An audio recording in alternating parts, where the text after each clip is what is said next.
मिराज वाली खबरों में आगे बढ़ते हैं। मध्य प्रदेश के बालाघाट जिले के बैगा आदिवासी क्षेत्र में बच्चों के बीमार होने के मामलों के बाद स्वतंत्र विभाग ने अपनी गतिविधियां तेज कर दी हैं। पिछले कुछ समय में कई बच्चों की मौत की खबर सामने आने के बाद प्रशासन और स्वास्थ्य विभाग ने इलाके में मेडिकल कैंप लगाए। अधिकारियों का कहना है कि फिलहाल स्थिति सामान्य और नियंत्रण में है। स्वास्थ्य विभाग की टीम लगातार गांवों में जाकर बच्चों की जांच कर रही है। जरूरत पड़ने पर उन्हें अस्पताल में भर्ती भी करा रही है। बालागढ़ के मुख्य चिकित्सा एवं स्वास्थ्य अधिकारी डॉक्टर पैरिश ने उनके अनुसार शुरुआत में स्वास्थ्य विभाग की टीमों को गांवों में लोगों तक पहुंचने में काफी मुश्किल होती थी।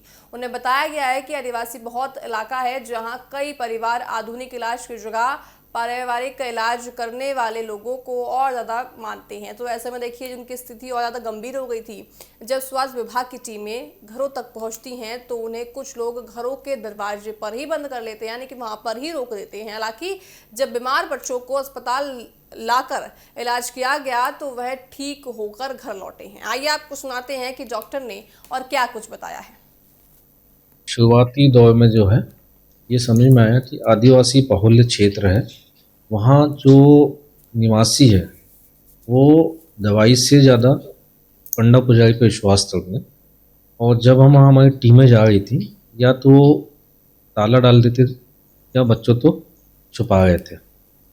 धीरे धीरे जो हमने यहाँ पे ज़बरदस्ती यहाँ लाए और यहाँ एडमिट किया और यहाँ जो उनमें सुधार हुआ, और जब सुधार के बाद जो वापस हुए फिर उन्होंने थोड़ा सा ये बोला कि दवाई भी अति आवश्यक है, अब स्थिति ठीक है, आने तैयार हुए। तो हरदोई में और पंडित से यहाँ जो बीमारी फैली है इसमें 7 बच्चों की मौत हुई है।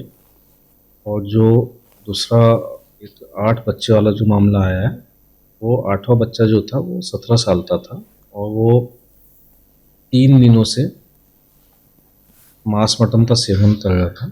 और मांस मटन के सेवन के पश्चात उसको उल्टी दस्त चालू हुई है। तो वो बीमारी से नहीं हुआ है, उसका जो फूड पॉइजनिंग से उसकी मौत हुई है, जिसका कि पीएम हुआ है। और पीएम के बाद उसका विश्राम में रहता है फर्दर इन्वेस्टिगेशन के लिए। तो समझ में आया ये जो मौत हुई है, पहले तो जो 4 मौत है वो हमें मालूम ही नहीं थी। इसके बाद जो मौत हुई है उस मौत में जो मौसमी बीमारी होती है, सर्दी, खांसी, जुकाम, उसके अलावा मलेरिया है, कुछ मीजल्स के टेस्ट मिले हैं हमें, स्टेबिस के टेस्ट मिले। तो ये सामान्य जो मौसमी बीमारी के अलावा स्टेबिस और ये सब जो है इससे उनकी मौत हुई है। और जिसमें 7वीं बच्ची जो अस्पताल में एडमिट थी वो 3 साल की बच्ची थी, उसका वजन 4.5 किलो था। तो उसका वजन भी कम था एज के हिसाब से, वो भी एक उसका मौत था। अभी हमने 100 विभाग की तरफ से 20 टीमें लगाई है जो हाउस टू हाउस सर्वे कर रही है। और फिर इसके बाद हमने वहाँ 10 मेडिकल ऑफिसर की भी टीम लगाई है जो वर्तमान में अस्थायी अस्पताल है वहाँ भी है, और फील्ड में भी ये जो मेडिकल टीमें लगाई है ये भी जो हाउस टू हाउस टीमें जा रही है। और वहाँ से जो सूचना प्राप्त हुई है उस अनुसार ये मेडिकल ऑफिसर जा रहे हैं। और यदि ऐसा है कि यदि उनके हाउस में उपचार संभव है तो वहाँ उपचार कराते उन्हें उपचार दें और अपने सामने दोनों टाइम दवाइयाँ दें। वर्तमान में स्थिति सामान्य है, कंट्रोल में है और टीमें अभी भी है। और जो भी हम तो ऐसा भी मरीज लगता है कि ठीक है लेकिन उसे सर्दी खांसी जुकाम है और उसे एहतियात के तौर पे अस्पताल लाना है, उसे अस्पताल ला रहे हैं।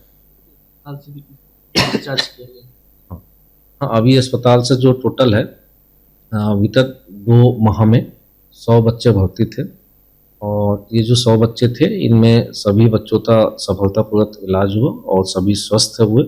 और स्वस्थ होने के पश्चात धीरे धीरे मतलब 2 माह में जो 100 बच्चे भर्ती थे, 2 माह में हमने टोटल 93 बच्चे सफलतापूर्वक डिस्चार्ज किए। वर्तमान में 7 बच्चे जो है भर्ती है और वो भी एहतियात के तौर पे, बच्चे सब सामान्य है, स्थिति नियंत्रण में।